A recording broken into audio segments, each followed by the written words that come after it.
Welcome back viewers, आप देख रहे हैं मेरा यूट्यूब चैनल। मैं हूं इंतज़ार हुसैन मथरुमा। ये चैनल जो है वो इंग्लिश लिटरेचर से रिलेटेड है और इंग्लिश लिटरेचर से रिलेटेड जो इम्पोर्टेंट वर्क्स हैं, टॉपिक्स हैं, सब्जेक्ट्स हैं, उनके ऊपर इस चैनल के ऊपर वीडियोस जो है वो अपलोड होती रहती हैं। आज का जो हमारा टॉपिक है वो है लीव्स ऑफ ग्रास।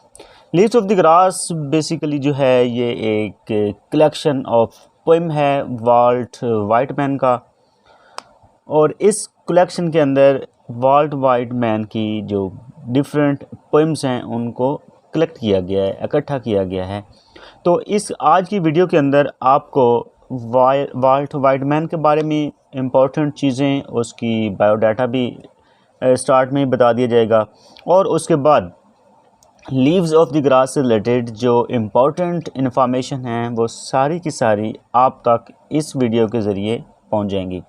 यानी इस वीडियो को देखने के बाद आप टोटली इस बुक के बारे में हो जाएगी और आप कोई भी क्वेश्चन जो है वो अटैम्प्ट करने के काबिल हो जाएंगे। आप ये भी कह सकते हैं कि इसको वीडियो के कंप्लीट होने तक आपको लीव्स ऑफ ग्रास की समरी जो है वो आप तक पहुंच चुकी होगी। तो चलते हैं समरी को स्टार्ट करते हैं। सबसे पहले हम बात करते हैं वाल्ट वाइटमैन की।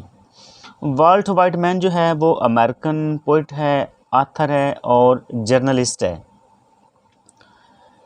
उसके अलावा ये जो है अमेरिकन हिस्ट्री के अंदर जितने भी पोइट हैं उन सब में से ज़्यादा इन्फ्लुएंशियल पोइट इसको माना जाता है, और इसको ह्यूमनिस्ट भी कहा जाता है।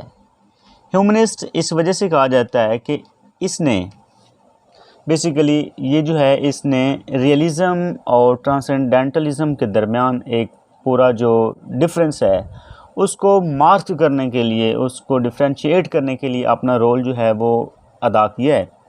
इसके अलावा अगर हम वाल्ट वाइटमैन की बात करें तो इसको फादर ऑफ फ्री वर्स भी कहा जाता है। और ये जो इसका लीव्स ऑफ ग्रास इसका जो वर्क है ये काफ़ी कंट्रोवर्शियल वर्क है, और इसके अंदर जो पोएम्स हैं वो भी टाइम के साथ साथ जो है वो चेंज होती रही। वो कब से स्टार्ट हुई, कहाँ तक गई, ये आगे जाके पूरी डिटेल जो है वो आपके साथ शेयर होगी। तो इसने कलेक्शंस ऑफ लेटर्स भी लिखा, यानी पोएम्स के अलावा कलेक्शंस ऑफ लेटर्स भी लिखा है। इसने अपनी जो ऑब्जर्वेशन थी, अपनी जो बात थी वो पॉलिटिक्स के बारे में, उस टाइम पीरियड के बारे में, उन चीज़ों को भी जो है इसने राइट डाउन किया था। इसके अलावा इसका एक नावल भी है जिसका नाम है फ्रैंकलिन एवांस। फ्रैंकलिन एवांस जो है वो इन्होंने एक नावल लिखा था, और उस नावल के अंदर इन्होंने जो अल्कोहल की कंजम्पशन है उससे लोगों को डिस्करेज किया। यानी इसने कोशिश की कि जो कंजम्पशन है अल्कोहल की वो कम से कम हो या एटलीस्ट ना हो। तो इन्होंने बहरहाल इस नावल के अंदर अपनी जो पूरी स्ट्रगल है वो कोशिश की। ये अपनी लाइफ के दौरान पॉलिटिकली बहुत ज़्यादा एक्टिव थे, और ये एंटी स्लेवरी एक्टिविस्ट के तौर पे जाने जाते हैं, और ये चाहते थे कि जो सोसाइटी है वो ऐसी सोसाइटी हो जो ओपन माइंडेड हो, यानी ओपन माइंडेड सोसाइटी के हक में थे। उसके अलावा जो अगर हम इसकी बात करें तो बीट कल्चर को, जो डेवलपमेंट ऑफ बीट कल्चर है उसमें भी इनका जो है वो बहुत वाइटल रोल था, बहुत इन्फ्लुएंस था। तो अब हम इसकी बात करते हैं लीव्स ऑफ ग्रास की। लीव्स ऑफ ग्रास जो है वो बेसिकली कलेक्शन ऑफ पोएम्स है जो कि 1855 में पब्लिश हुई। Definitely American poet Walt Whitman ने ये लिखी थी, और ये जो पोएम्स हैं ये काफ़ी बार पब्लिश भी हुई, काफ़ी बार इनको लिखा गया।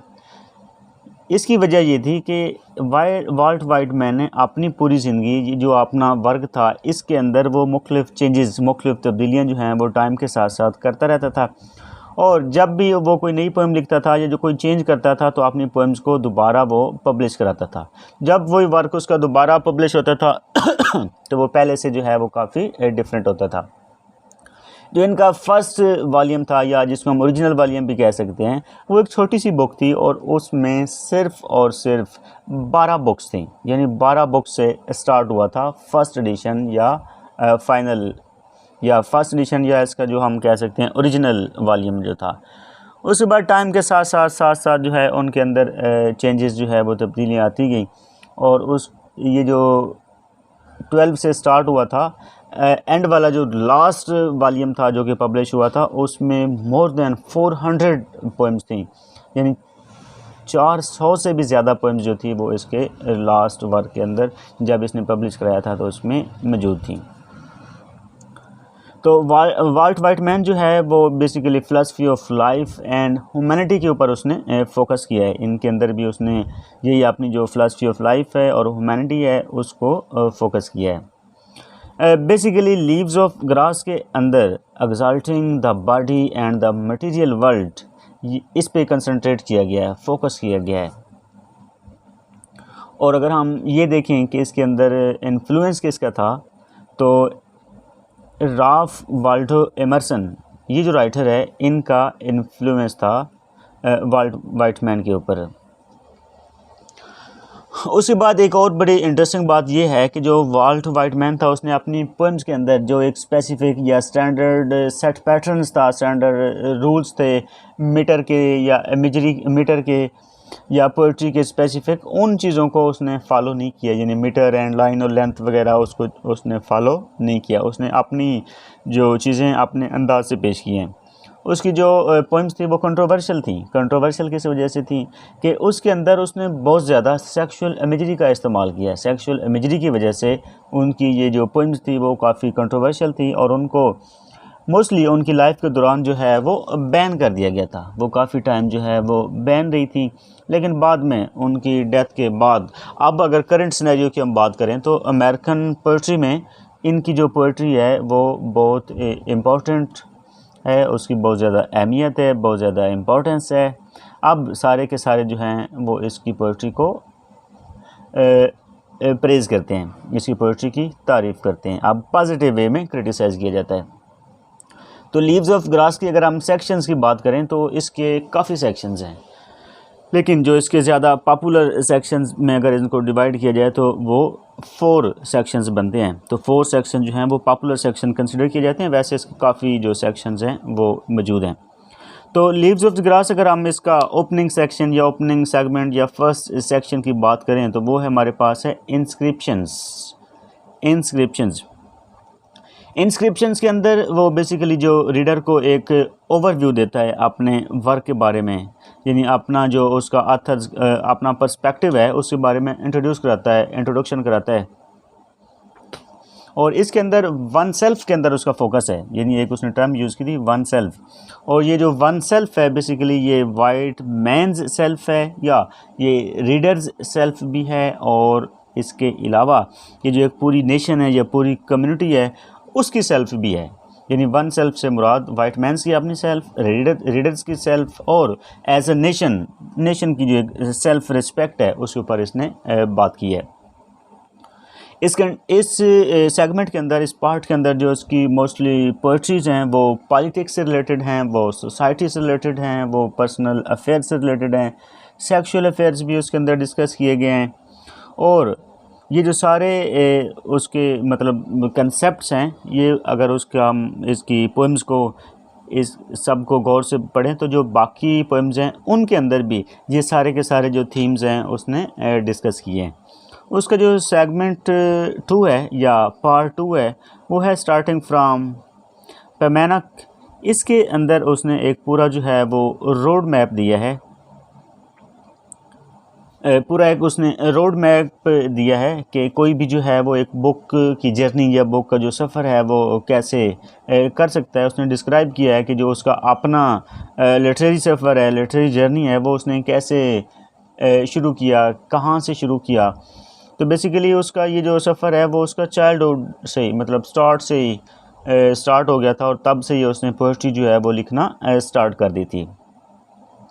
इसके अलावा इसके अंदर वो बयान करता है कि मुख्तलिफ लोगों को और जगहों को बयान करता है जो उसके ऊपर इन्फ्लुएंस जिन्होंने डाला, जिन्होंने उसको ज़्यादा मुतासिर किया, या वो सारे मेथड, वो सारे तरीके उसने सारे के सारे जो है वो डिस्क्राइब किए हैं, बयान किए हैं कि उसके अंदर किस किस चीज़ का इम्पेक्ट पड़ा, किस किस चीज़ ने उसको मुतासिर किया। तो बेसिकली जो ये वाला पार्ट है इसके बारे में कहा जाता है कि वाल्ट वाइटमैन ने ये वाला जो पार्ट है वो अपने माइंड से लिखा है, सोल इन माइंड से जो है वो ये वाला पार्ट जो है वो लिखा गया है, यानी बड़ा सोच समझ के जिसको हम कहते हैं। उसके बाद नेक्स्ट हमारे पास इसका होता है थर्ड पार्ट या थर्ड सेक्शन जिसको हम कहते हैं सॉन्ग ऑफ माई सेल्फ, ये इसका थर्ड पार्ट है। इस पार्ट को अगर हम देखें तो इस पार्ट के अंदर जो मॉडर्न मैन है उसके बारे में डिपिक्शन दी है, उसको डिपिक्ट किया है, उसकी जो डिपिक्शन है वो इस पार्ट में हमें मिलती है। और मॉडर्न मैन के अलावा साथ साथ सेल्फ डिस्कवरी जो है वो इसके अंदर पाया जाता है। पर्सनल जर्नी यानी इंसान का जो पर्सनल है, इंसान का जो पर्सनल पॉइंट ऑफ व्यू है, तो ये पर्सनल पॉइंट ऑफ व्यू अगर हम बात करते हैं तो ये डेफिनेटली रीडर का भी होता है, सोसाइटी का भी होता है, और ऑब्वियसली ये जो राइटर है उसने डेफिनेटली अपना जो उसका पर्सनल पॉइंट ऑफ व्यू है उसकी भी उसने बात की है। तो इसमें उसने अपना एक जो पोएटिक वर्ड था उसको क्रिएट किया और उसने डिस्क्राइब किया, उसने इसके अंदर बताया कि जो एक ह्यूमन सोल है उसकी क्या डिज़ायर हो सकती है। डिज़ायर्स ऑफ ह्यूमन सोल को भी इसके अंदर जो है वो डिपिक्ट किया गया, बताया गया। उसके बाद हमारे पास जो नंबर 4 पार्ट है वो है क्लैमस। क्लैमस जो है वो इस बुक का सबसे ज़्यादा कंट्रोवर्शियल पार्ट है। कंट्रोवर्शियल पार्ट क्यों है, किस वजह से है?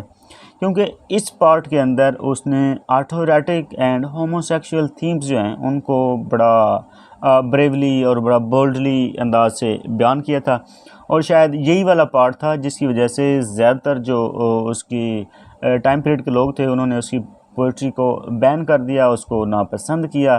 तो ये वाला पार्ट जो है वो सबसे ज़्यादा क्रिटिसिज्म हुआ इस पार्ट पे। इसमें उसने जो डेप्थ ऑफ लव है उसको एक्सप्लोर करने की कोशिश की है, उसके ऊपर बात की है।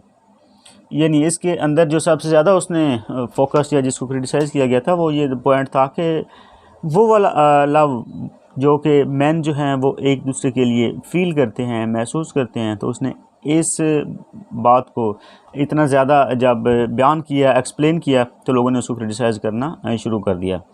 और उसने ब्रदरहुड लव जो यानी ब्रदरली लव है उसको भी इसके पार्ट के अंदर बयान किया। फैमिलियल लव को भी इस पार्ट के अंदर बयान किया। सेक्सुअल लव को भी इसके अंदर बयान किया। यानी ये वाला जो पूरा उसका पोर्शन है या जो पूरा पार्ट है इसके अंदर सिर्फ़ और सिर्फ जो लव है उसको ही डिपिक्ट किया गया, और उसकी मुख्तलिफ़ फॉर्म्स थी, मुख्तलिफ़ कंडीशन थी, मुख्तलिफ़ सिचुएशन थी, और डेफिनेटली उसका एक अपना पॉइंट ऑफ व्यू था और उसको क्रिटिसाइज़ भी लोगों ने अपनी अपनी मर्ज़ी से किया।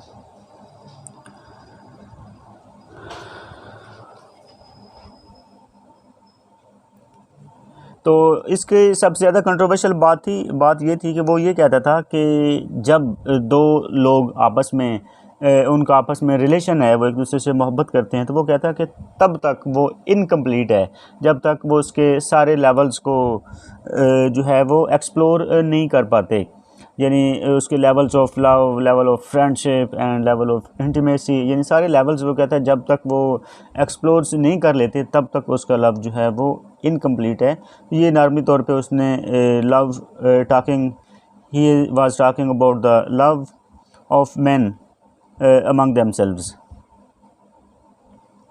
तो ये इसकी हमारे पास शॉर्ट सी समरी थी जिसके अंदर आपको बेसिक जो कंसेप्ट है, बेसिक एक आइडिया है उसकी पोइट्री के बारे में, इस बुक के बारे में, वो आपके सामने रखा गया है। उम्मीद है कि आपको ये जो कलेक्शन ऑफ पोइम्स है, ये जो बुक है, वो आपको काफ़ी हद तक जो है वो क्लियर होगी, समझ आ गई होगी। तो मिलते हैं अगली वीडियो में। अपना ख्याल रखिएगा। अल्लाह हाफ़िज़।